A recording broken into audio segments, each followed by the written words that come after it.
Mga kapuso pamilya nga nasunugan sa Banwa sang Zaraga ginakabig milagro kag blessing ang Santo Niño nga nagtindog sa gihapon sa altar apisar nga naupos sang sunog ang ilang nga balay.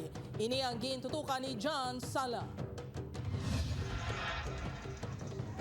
17 tanan ka mga balay ang gintupok sang kalayo sa sunog nga nagluntad diri sa sitio Tondo, barangay Poblasyon Ilaya, Zaraga, Iloilo kahapon. Wala sang balay nga nabilin nga nagatindog bangod madasig nga naglapta ang kalayo.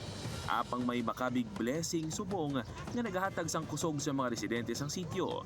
Ini ang milagrosong imahin sang Santo Niño sang pamilya ni Tatay Efren. Gintupok sang kalayong ilabalay apang si Santo Niño makita niya nagapabilin nga nagatindog pagkatapos ang sunog.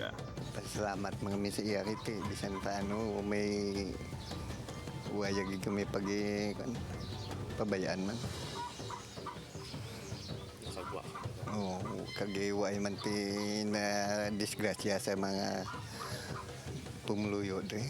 Dugang pa ni Tatay Efren, makapila ka beses naman kuno nga nabatsyagan siniyang makabig milagro sang Santo Niño. Nga apisar isa palang katuig ilin sang ilagin bakal, madamo na sang bugay nga nahatag sa ila. Sang tion gani kuno sang sunog. Daw may nagagiya kuno sa ilang agkilayon makagwa sa balay kag masalbar ang sarang nila masalbar. Doon na pa matyagang ko nga may nagawag-bulig sa amon. Sa piyak sa ila ginagyan nga pagdilaw, si Niño ay nagahatag sa ila subong sang kusog.